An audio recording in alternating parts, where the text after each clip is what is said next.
Maravilloso. Hoy es un día muy bonito porque hoy es el día de la Santa Cena. ¿Y sabía usted que hay un poder en la Cena del Señor? De esto quiero hablar el día de hoy porque todo depende de lo que creamos y de lo que apliquemos en consecuencia respecto del contenido de la palabra. Mire que mientras uno más aprende, mientras uno más escudriña las escrituras, encuentra una cantidad de palabras importantes, sobre todo porque nosotros podemos creer que caminando en fe es que podemos lograr todo lo que nos impongamos en la vida. Pero es caminando por fe. Y cuando caminamos por fe, creemos en todas las manifestaciones del poder de Jesucristo, ¿verdad? Y una de ellas es la Santa Cena, porque en la Cena del Señor, allí se configura un poder que para todos los que apliquemos ese contenido, para los que creamos que Jesucristo, ¿cuánto cree que Jesucristo está aquí? Él está vivo. Y todo solo debes creerlo, pero no solo en el templo, también en tu casa, también en tu trabajo, también en momentos difíciles. Y dependiendo de cómo tú lo emplees, ese Señor se manifestará. Dependiendo de cuánto creas, inclusive, me pasó un largo tiempo que en dificultades lo menos que pensaba que Él podía estar conmigo. Que en momentos difíciles, aún y cuando no me fuese saliendo bien lo que estaba atravesando, pasando, no, iba a pensar que algo, que no podía pensar que Dios estaba conmigo, inclusive en mis momentos malos o mis momentos no tan buenos. Pero al final, creyendo que Dios camina con nosotros en todo momento, tiempo y lugar, allí Él se manifiesta en su tiempo. Eso es y de esa manera nosotros le decimos al Señor, creo en ti. Y por eso dice el Señor, cuando Jesús vaya, Él encontrará fe en la tierra.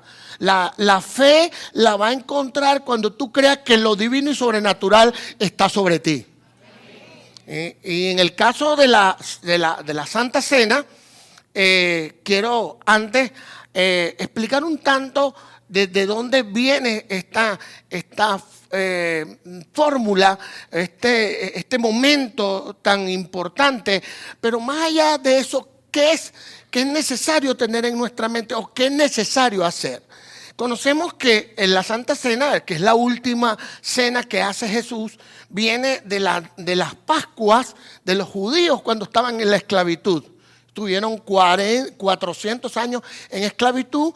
Llegó un tiempo donde Dios le dijo, ya el pueblo tiene que dejar de ser esclavo. Van a pasar a ser un pueblo al cual voy a fortalecer. Y aparece, creo que todos conocen, aparece Moisés, en donde definitivamente ya Moisés era como un príncipe en Egipto en esos tiempos, que en su momento entiende que tiene un llamado, obviamente que es hebreo, que es israelita, pero en ese momento, en ese tiempo, él es extraditado o es desterrado de Egipto.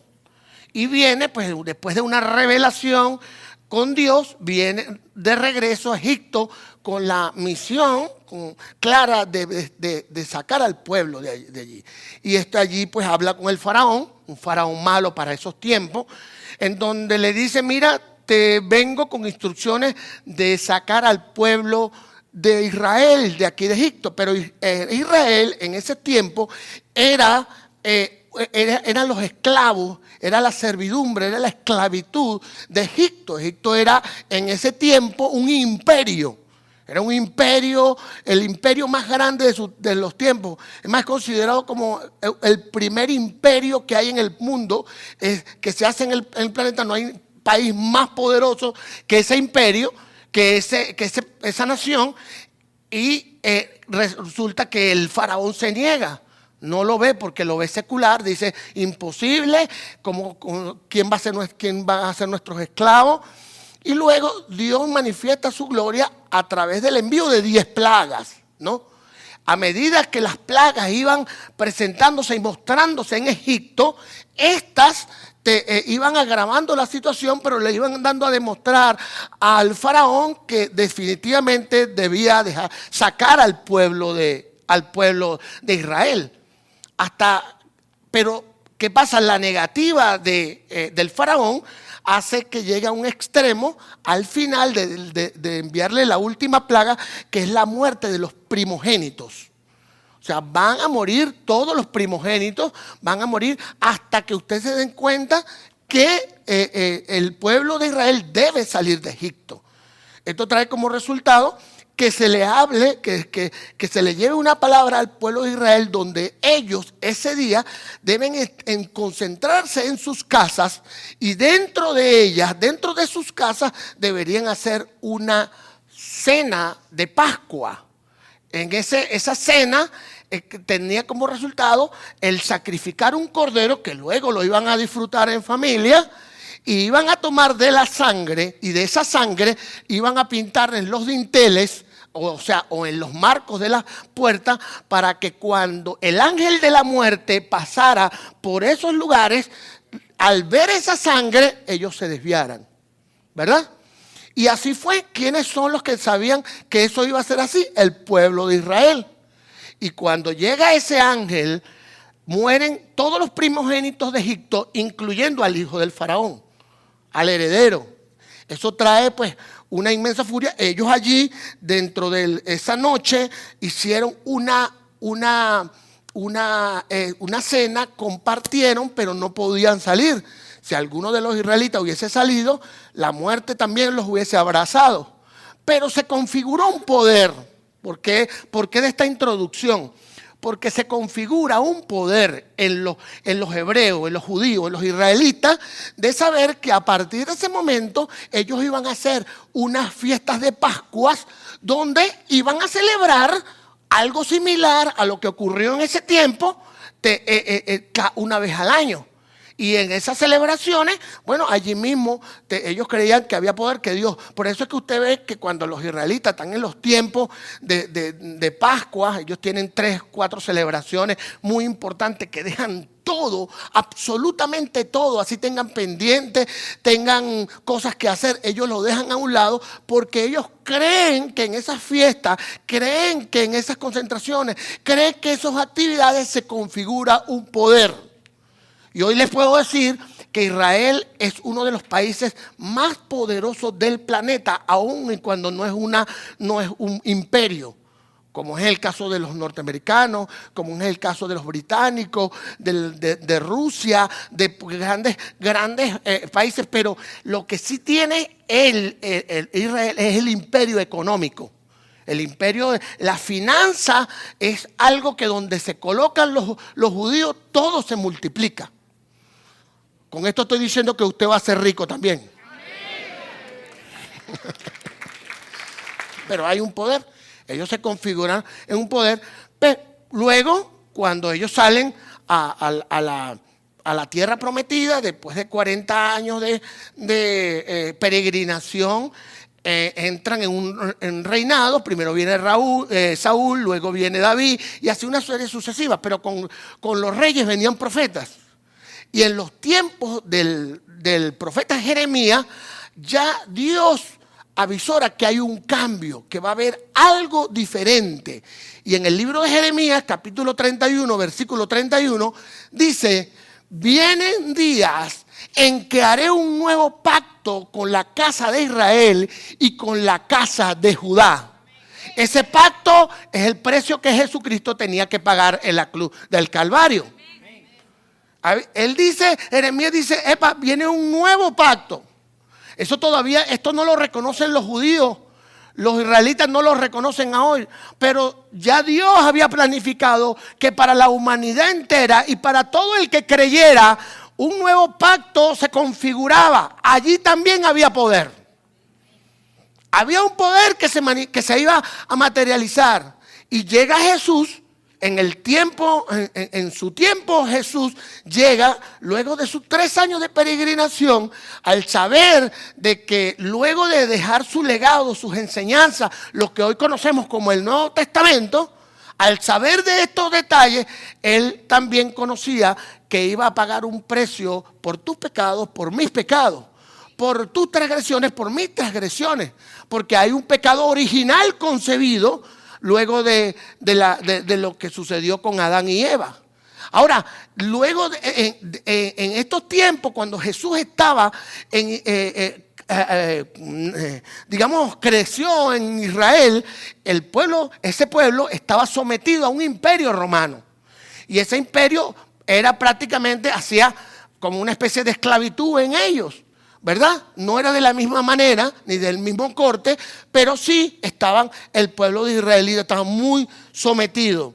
Pero entre ellos había una inmensa confusión. Y Jesús vino ahora de otro orden, vino por debajo a ayudar al necesitado, vino a sanar al enfermo, vino a liberar al cautivo, vino con una serie que no se conocía en ningún momento en la historia de la humanidad. Un hombre que podía resucitar un muerto. Lázaro, que fue resucitado, la mujer que es sometida la mujer del flujo de sangre, los paralíticos, los ciegos, la gente impedida. Él venía, era a decir, hay una nueva fórmula de vida. Y por eso usted ve que si entra a la universidad o al colegio, usted encuentra que en la historia universal todo se divide en un antes y un después de Cristo.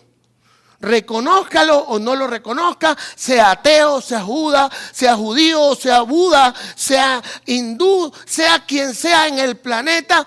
Hoy es día 11, ¿no? 11 de septiembre de 2022, días después que nació Jesucristo. Esta fecha la reconoce todo el planeta. Y una oportunidad, voy a recordar una conversación que tuve con un rabino, donde ellos no reconocen que eso es cierto. Entonces yo le decía, yo te voy a demostrar, rabino, que sí reconoces a Jesucristo. No, nosotros no lo reconocemos. Para nosotros Jesús es un profeta. Ok, está bien, es un profeta, pero yo sí te voy a demostrar que tú lo reconoces. No lo voy a reconocer. Entonces le digo yo, ¿qué día es hoy? Entonces, por decir algo, era 10 de septiembre de 2022. Me dice, hoy es 10 de septiembre de 2022. Entonces, bueno, hoy, tú sabes que hoy es 10 de septiembre de 2022, día después que nació Jesucristo. Bueno, sí, porque eso la historia, el planeta se puso de acuerdo para eso, sí. Pero si tú vas a un banco ahorita, porque yo le pregunté, ¿en qué año está? Entonces me dijo, no, estamos en el año 5324. Le digo, sí. Anda, ponles un cheque para ver si lo vas a cobrar. No lo puede cobrar en ninguna parte del planeta. Porque aunque seas Buda, aunque sea hindú, aunque sea musulmán, todo se concentró a través de un antes y un después del nacimiento de nuestro Redentor Jesucristo. Y allí también hay un poder. Pero, ¿dónde se asemeja el tema de la Pascua con la última cena del Señor? Cuando sabía que Él iba a morir por la humanidad, un tanto parecido a la muerte que iban a ocurrir en esos tiempos en Egipto, cuando iban a morir todos los primogénitos, y esa sangre del cordero, que era la que iba a salvar a ese pueblo de Israel, equivale a que Jesús, él iba a morir ese día por los pecados de la humanidad. Y él llama a sus discípulos y en ese momento les dice, es más, es importante que yo me vaya, es importante que yo muera, porque con esta sangre que se va a derramar, con esta sangre se va a configurar también un poder. Y allí pues pide el lugar donde se iba a hacer la Santa Cena, la última cena. Allí mismo configura la manera como se iban a concentrar. Y en el Lucas capítulo 27, vamos a Lucas 27, 17 y 20, dice, y él entonces tomó la copa, Jesús tomó la copa, dio gracias y dijo, tomen esto y repártanlo entre ustedes, porque yo les digo que no volveré a beber del fruto de la vid hasta que venga el reino de Dios. Dice el siguiente versículo, luego tomó el pan, lo partió, dio a gracias y les dio al tiempo que decía, esto es mi cuerpo que por ustedes es entregado, hagan esto en memoria mía. Allí nos deja él una instrucción al decir, oye, recuerden este momento, este tiempo, o sea, no olviden de que esto sucedió, que es lo que hoy nos lleva a hacer este acto solemne de la Santa Cena. De igual manera, después de haber cenado, tomó la copa y les dijo, esta copa es el nuevo pacto en mi sangre, que por ustedes va a ser derramada. Entonces, él dijo que allí había un pacto que se configuraba. Allí había un pacto que se instrumentaba en donde se creía que se le daba un poder a ese acto. Si nos damos cuenta, en esta palabra dice, por lo menos el 18, por favor. Luego tomó el pan y lo partió y le dio, este es mi cuerpo que por ustedes he entregado, hagan esto en memoria mía. Entonces, él entrega, en esa entrega de su cuerpo, se configura un poder cuando tú crees que el cuerpo de Cristo, ese pan que hoy vas a comer y ese vino que vas a ingerir, no es pan y no es vino, sino es el cuerpo y la sangre de Jesucristo. Ahora, en ese momento, allí se configura un poder cuando tú crees, cuando tú estás convencido que Dios realmente está, el Señor está contigo, que el Señor está conmigo, que no basta solamente estar en un templo, sino que basta que en donde yo me encuentre, el Señor me acompañe, porque yo crea que me acompañe, porque yo crea que Él está conmigo, porque yo crea que aún en momentos difíciles, Él es mi guía, Él es mi testimonio, Él es mi protector. A veces vivimos momentos difíciles y en esos momentos difíciles por lo que atravesamos decimos, Señor, ¿dónde estás tú? No, y Él está allí. Y Él está allí cuando creemos que por alguna razón lo está permitiendo. Y está permitiendo eso que estás atravesando porque algo quieres que reflexiones o alguna prueba quieres que pase. Acuérdate que son las dificultades las que nos hacen crecer. Me gusta mucho esta denominación que dice que la Santa Cena es un tribunal del Espíritu Santo en la tierra. Acuérdate que un tribunal es un establo donde se dirime sobre la culpabilidad, la culpa o la exoneración de una persona. Y dice que cuando participamos en esa cena, nos sometemos a ser juzgados por el Señor para que no seamos juzgados por el mundo. Entonces hay una condición, un aspecto importante en esta cena esta cena del Señor. Y es que debemos someternos, ¿no?, a ser juzgados por el tribunal divino. Es el acto mismo donde somos juzgados por Dios, pero es preferible ser juzgados por Dios y no ser juzgados por el mundo o por el enemigo. Porque todos los que somos hijos de Dios, en un momento cometemos fallas, pecamos hasta de pensamientos, palabras, obra y omisión.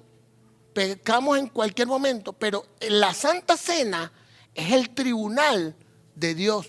Es en el momento donde todos los que reflexionamos, donde todos los que nos miramos internamente, cómo ha sido nuestro comportamiento con el semejante, qué hemos hecho que desagrada a Dios o qué hemos dejado de hacer, allí nuestros pecados son lavados, son limpiados y pues estamos aptos para lo que Dios tenga para nosotros en su momento llegue. Tienes que creer en ese poder. Por eso es que la Santa Cena pasa a ser un poder.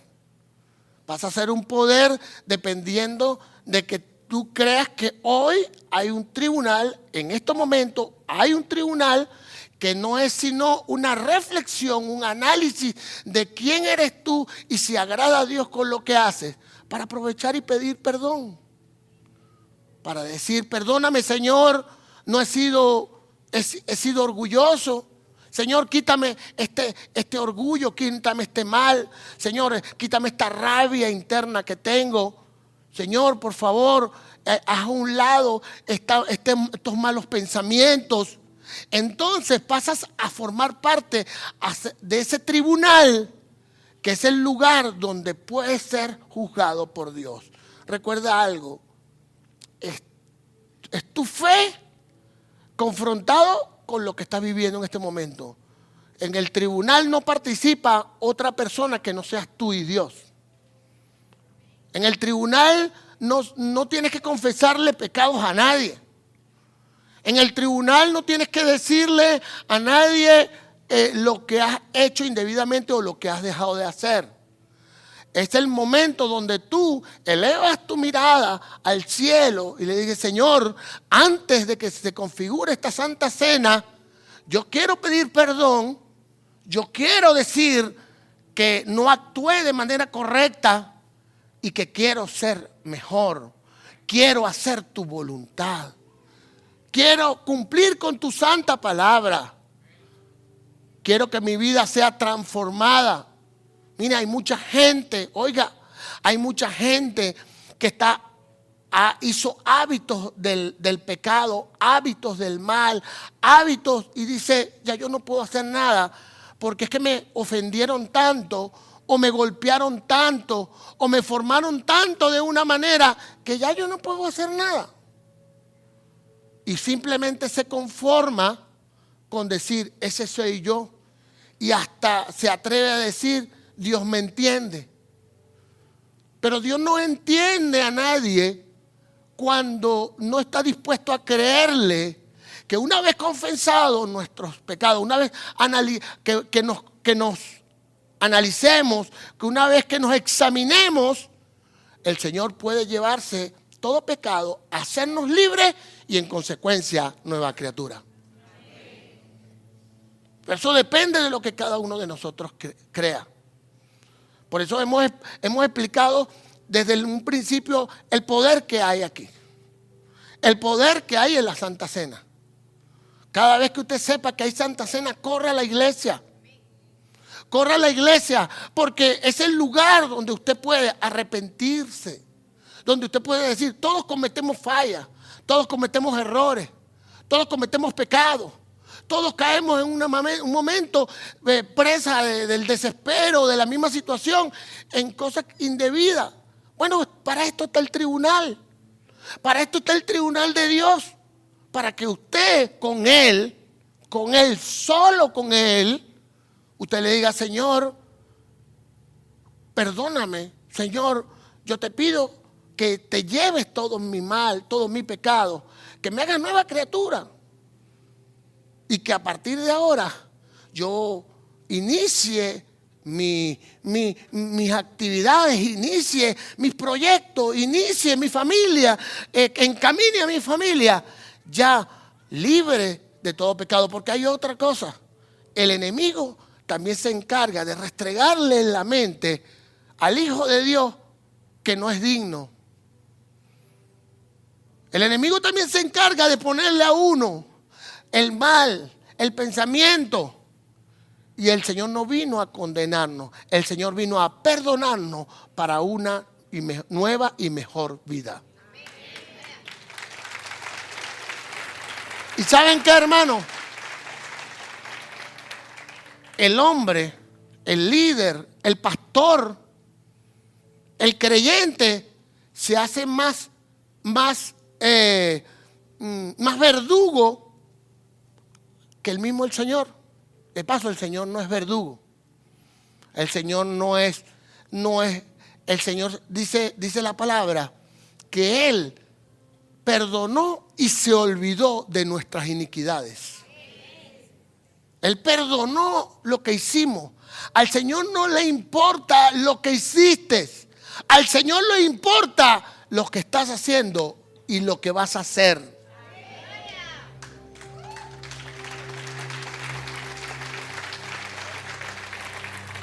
Hay mucha gente que tiene muy buen corazón. Oiga, hay mucha gente que tiene muy buen corazón.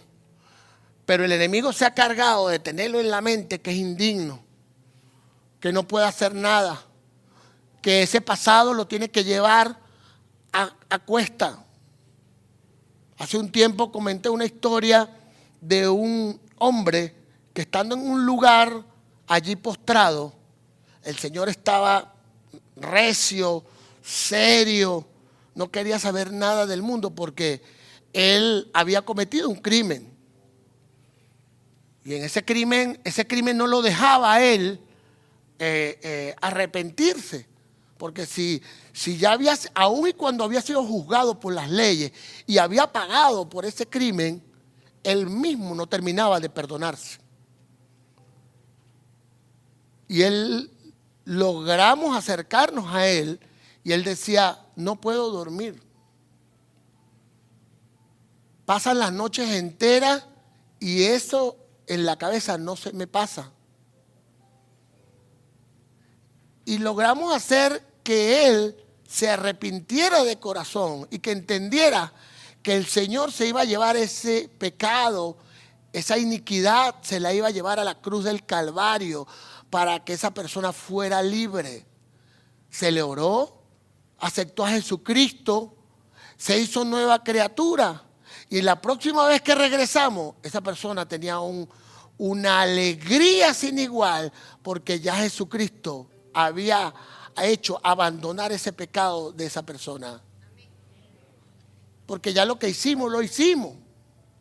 Lo que cometimos, lo cometimos. Pero para Jesucristo, como dice la palabra, el que está en Cristo, nueva criatura es. Las cosas viejas pasaron, he aquí todas son hechas nuevas. Que el enemigo no te condene más. Que el enemigo no te atosigue más con pensamientos. Que el enemigo no quiera hacerte indigno. Que el enemigo no te quiera neutralizar. Porque una persona que ya ha sido libre y perdonada de sus pecados es aquella que luego comienzan a florecer talentos, potencialidades, iniciativas, y comienza esa persona a pensar y a crear y empezar a ver que hay un mundo muy grande al que puede transitar.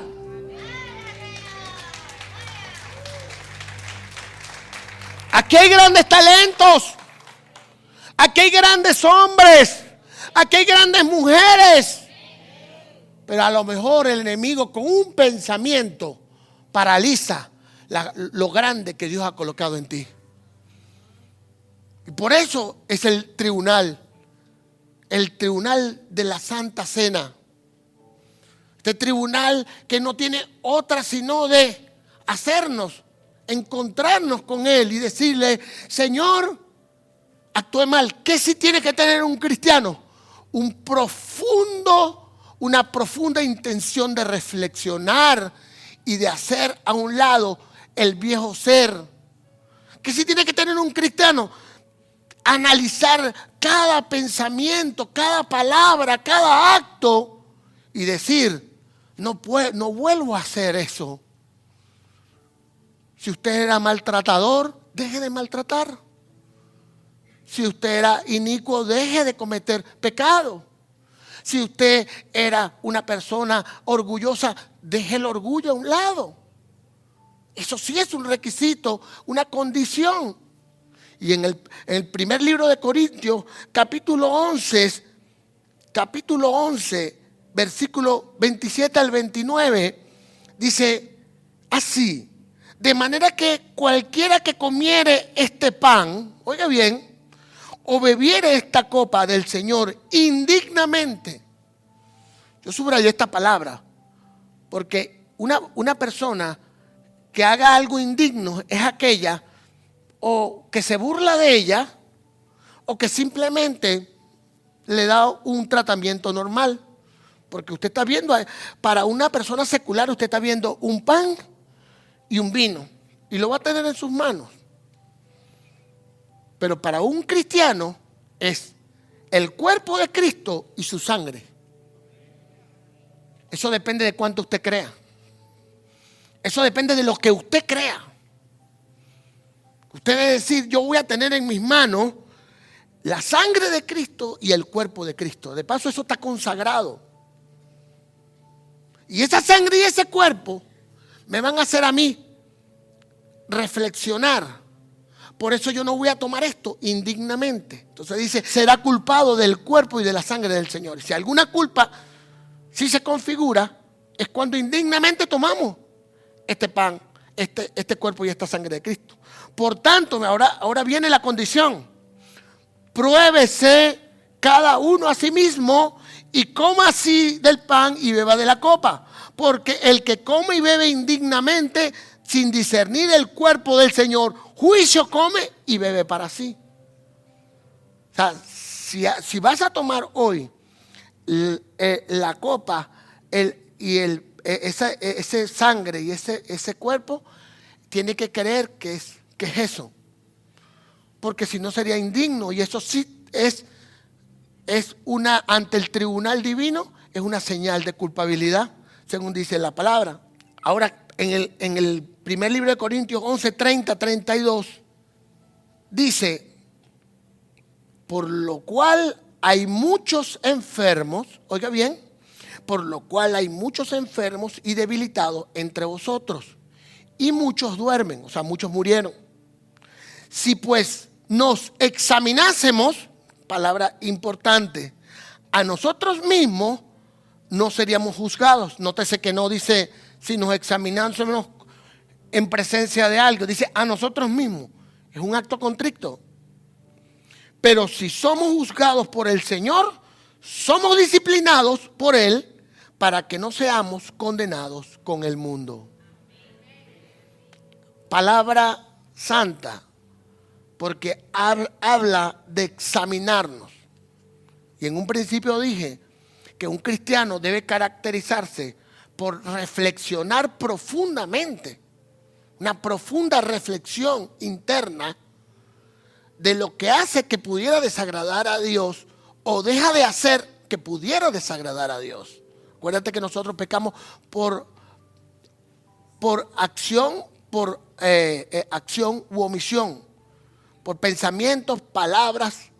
Pecamos por pensar mal, por palabras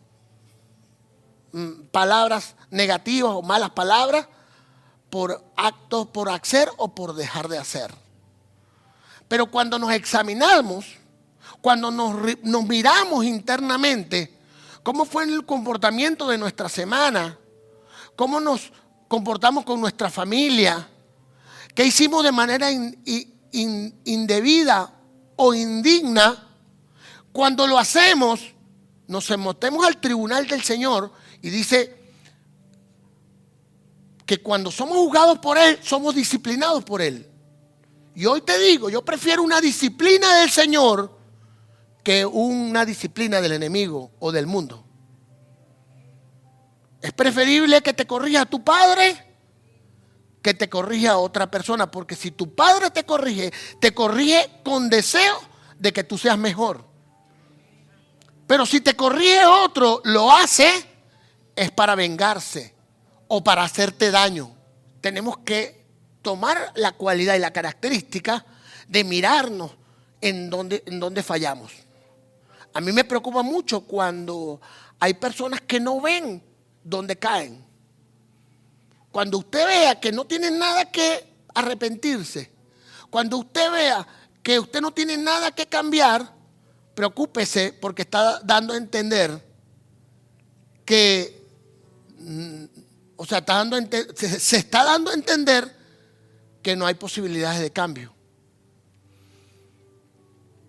Uno puede pecar nada más con un pensamiento. Si algo se tiene que apropiar una iglesia, es de palabra de vida, declaratorias de palabras de fe. Estás perdiendo un bien. Yo declaro en el nombre de Jesús que ese bien me pertenece, por lo tanto no lo voy a perder. Pero aquel que dice, bueno, me lo quitaron, y ni siquiera ha abandonado el lugar, no le está creyendo a Dios. Cuando no somos personas de fe, es poco lo que Dios puede hacer con nosotros. Cuando somos personas de fe, declaramos las cosas que no son como si fueran. Por tanto, si no lo hacemos, pecamos. Dice la palabra que todo lo que no se camina en fe es contado por pecado. Oiga, repito, las Sagradas Escrituras dicen que todo lo que no se haga con fe es contado por pecado. O sea, encontrarse en una negativa, encontrarse en una, esto no se va a dar, esto se acabó, esto se lo llevó quien lo trajo, para Dios es contado por pecado. Mire si tenemos que reflexionar. ¿Qué caracteriza a un cristiano? Que en los peores momentos lo asisten las mejores de las actitudes.